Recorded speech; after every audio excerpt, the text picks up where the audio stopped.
I'll be presenting 4 techniques which, apart from helping you save more on taxes, may help you understand how these techniques actually work. So let us look at the first one, which is monetized installment sales. So monetized installment sales is a financial arrangement wherein a seller sells an asset to an intermediary or a buyer in exchange of an installment note. He then uses this note as a collateral to borrow from the bank an amount which should be approximately equal to the sales proceeds of the installment note. And the advantage, the seller is getting immediate liquidity in the form of cash to the bank and also deferring or postponing the payment of capital gains taxes. Some time back, we had a client and helped him with a monetized installment sale of a grocery store for $1 million. So what we basically did is that we used this installment treatment to spread the gains, which made it easier for the client to pay off the taxes and help him to borrow from the bank, as I suggested earlier, by monetizing on the installment note. So on a lighter note, a person using this technique can get upfront cash from the bank and maybe live like a king, and the best part, can tell the IRS, oh, don't worry, I will pay you. And when? I will pay you eventually. Coming to the next technique, which is very different from what we just learned about, which is captive insurance. Captive insurance is a legal process wherein a company, a parent company, creates a separate private insurance company to cover the risks related to the parent company's operations. These risks are very unique and only related to the parent company's operations. However, to satisfy the captive requirement, 2 important conditions should be met. One, the private insurance company which is created must be a C corporation, which is a separate entity from the shareholders, and therefore it is taxed accordingly. And the second is that the risks must not be, the insurance coverage, in fact, must not be easily available in the market, workers' compensation insurance or general liability insurance. And so this has to be very specific to the company's operations. So this is a technique or a strategy which is most useful to the business owners. So what, you may ask, are the advantages? The premiums are completely tax deductible. The second, you can contribute premiums up to an annual limit of $2.85 million without a single penny being taxed. That is when the company chooses Section 831B. This is an election where the company chooses to be taxed on its investment gains and not on the premiums. And the third, this helps the company to really customize the coverage and leading to better claims management, thereby resulting in more premiums being retained in the firm. You may now ask, what is it that I come back again and again on the premiums? This is because when the company winds up, eventually, all of these premiums will be available to the owner at long-term capital gains tax rate of only 20%. Compare this with having had to pay 37% on his ordinary income tax brackets on the extra money every year.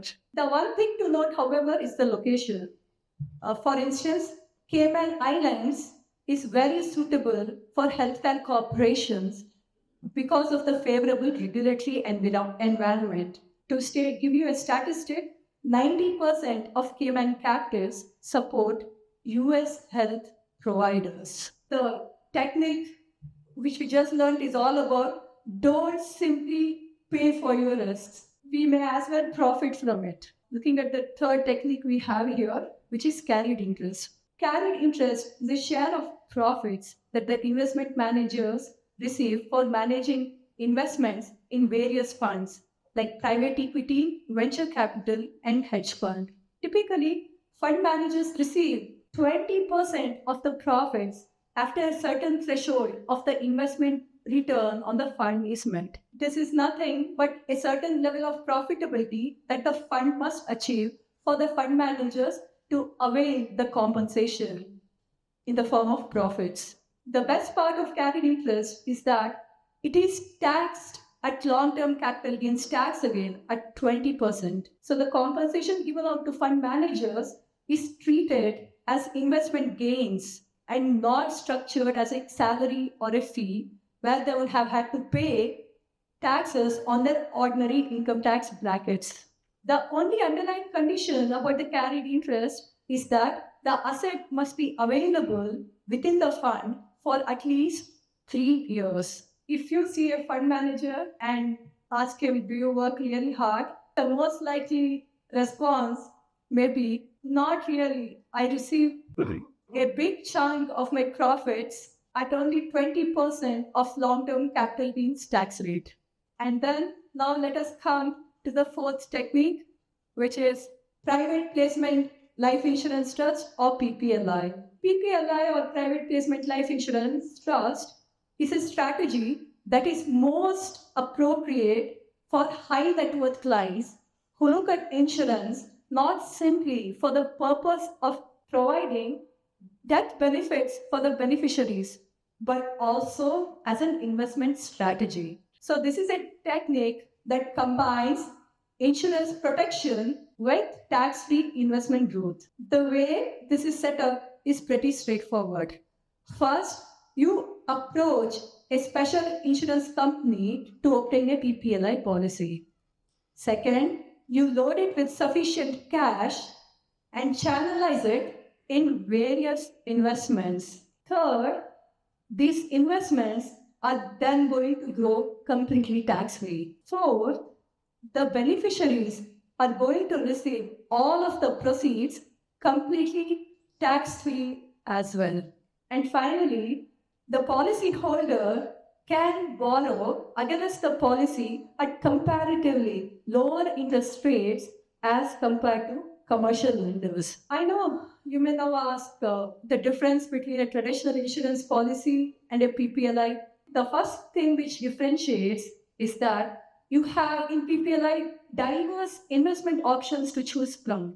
Even alternative investments like private equity and hedge funds, which have very high rates of return, and let it grow completely tax-free as long as the policy lasts. So again, compare it, having had to pay extra taxes on all of the earnings you'd have made on those investments. Second, it offers strong asset protection. It is protected from the creditors of both the policy holder and the beneficiaries when structured with irrevocable life insurance trust. And the third is that PPLI are private contracts and not subject to public disclosure.